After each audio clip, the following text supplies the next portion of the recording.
You think you're responding to truth, but you're actually reacting to a story your emotions told you. That's the danger of an unchecked perception. Because once you believe the story, you stop asking for the facts.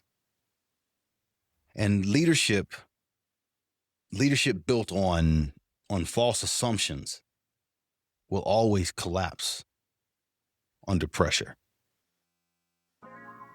Welcome to the Living Beyond Average podcast, where we challenge oversimplified cliches and simplify overcomplicated ideas. The information shared is grounded in truth, not opinion, and facts, not assumptions.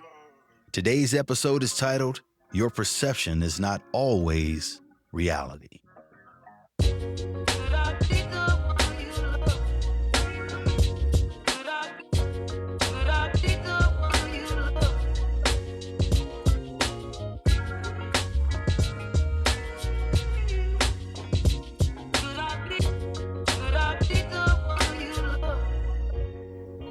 Over the past 3 episodes, we've been tearing down the performance myths that trap men, or trap many of us, really, women too, in emotional exhaustion. In episode 1, we started by confronting the lie that trying harder will fix it. And we built on that in episode 2, where we exposed the damage of expecting equal effort to mean equal impact. In episode 3, which was the most recent episode, we introduced discernment. And that was the ability to see what others miss. Today, we're going to go even deeper. Because if your perception is distorted, then even your discernment can be distorted. This episode is about checking your emotional lens before you draw leadership conclusions. Today's episode is titled, Your Perception is Not Always Reality. Have you ever been in the same room having the same conversation with someone and you walked away with a completely different interpretation than the person next to you did? You see, that's because we're not just seeing things as they are. We're seeing them through the lenses of our past experiences, present experiences. We're seeing it through our wounds because of trauma. And that causes us to make internal assumptions. I'm your host, Lionel Murphy. I'm a husband, a father, a grandfather. I'm an author, a veteran, a rancher, a leadership coach, and a truth teller. I'm here to dismantle the myths that keep some of us stuck in an emotional confusion, and to help call anyone who's willing to come into the clarity of leadership at home and at work. I speak from my lived experiences. I am not speaking as a clinician, nor am I speaking to you as a medical professional. The information shared is not intended to replace professional counseling or therapy. If you are experiencing trauma or mental health challenges, please seek qualified professionals for care. The quote for today is, viewing life through a fractured lens doesn't just blur your past. It has a tendency to distort your present and also misguide your future. You see, we all have a lens that we see through, how we view the world. And that is often shaped by our experiences, our traumas, our successes, and our pain. But when that lens is cracked, it doesn't just impact what we see in that moment. It has a tendency to skew or warp our entire story. You see, in leadership requires clarity, and clarity requires healing. Because if you don't deal with what fractured that lens, then you'll keep drawing conclusions that were never true to begin with. There have been moments in my time as a leader in law enforcement and in the military, and also here on the ranch, where, and even in my marriage, where I responded to what I felt instead of what was actually true. And that's a whole nother conversation when we talking about, letting emotions create the narrative without utilizing discernment to help guide you to ask the right questions for clarity.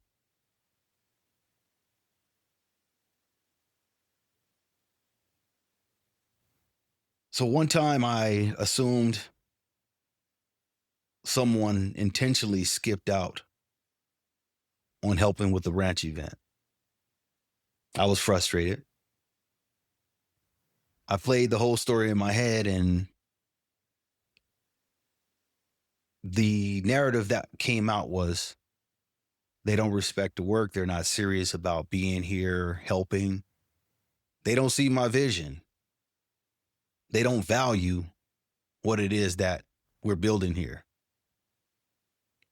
But it turns out they had a family emergency, and they didn't want to burden me with it. I could have built resentment off of that, off of what I'll call a lie that I would have told myself, but I didn't allow that to happen. Well, how did I keep it from happening? Well, to keep from building resentment and to get a clear understanding of what's going on, you ask questions. I'll give one other quick example. How to keep yourself from getting overly emotionally tied to a situation. Let's talk about driving. You're driving on the highway, and you're in your car, you're relaxing, and someone cuts you off. They just speed by you and cut you off. Your first thought could be that, you know what? But how I keep from having those types of thoughts is, I think, that person could potentially be on their way to an emergency for themselves or for a family member. I don't know. But my point in saying that is thinking outside the box and thinking in a more positive light, meaning giving someone the benefit of the doubt instead of drawing your own conclusion without knowing all the facts, can be the difference between you getting angry or staying calm. Our cliche for the day is your perception is your reality.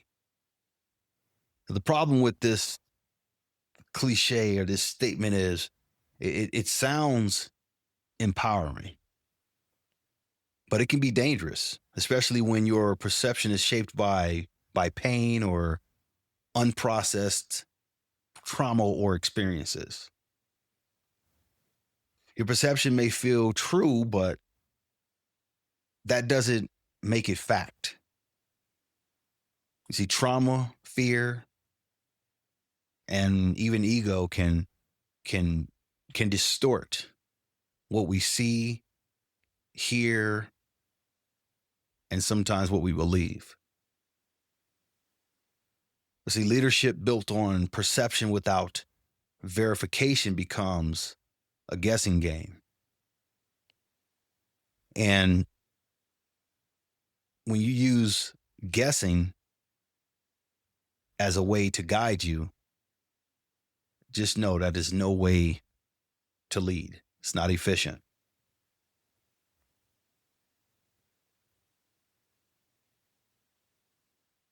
When leaders confuse perception with reality, these are some of the things that could happen. They build resentment toward people who didn't do what they think they should have done. They can misinterpret silence as disrespect, and they could create emotional distance based on unspoken or unverified stories. So last episode, I talked about leaders learning to lead with a question. This is exactly what this speaks to, is leading with a question so that you minimize the possibilities of drawing unreal or unnecessary assumptions.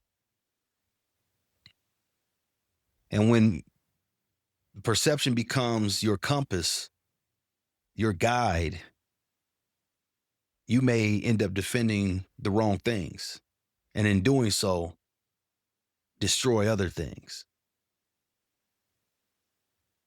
So here's how to apply this to leadership right now. When you feel, let's say, emotionally charged, I want you to pause.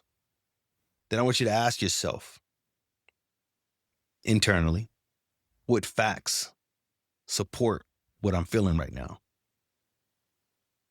Then I want you to try to clarify with curiosity. And what I mean by that is, I want you to ask whomever is causing you to feel how you're feeling to help you understand what happened and provide clarification on what they actually meant. And I'll say it again, lead with a question, ask for verification, and please do not lead with accusations, because that will not help the situation. Great leaders don't just check the facts, they check their lens before leading from it. This week's leadership challenge, I want you to take note of a story you've been telling yourself, especially ones about someone else's intentions. Then I want you to take one action. Before responding, I want you to ask clarifying questions instead of assuming. I want you to work on seeking the truth instead of defending your perception. Because emotional maturity isn't about always being right. It's about being willing to see clearly before you act. Think of a time, this is optional, but think of a time when your perception led you to what you later found out to be the wrong conclusion. What emotional filter may have shaped your view in that moment? What did you learn? And how did it affect your relationship or leadership choices? If you're interested in the references used to inform this episode, you can find them in the captions. Until next we meet, I want you to lead with integrity, ride with confidence, and live beyond average.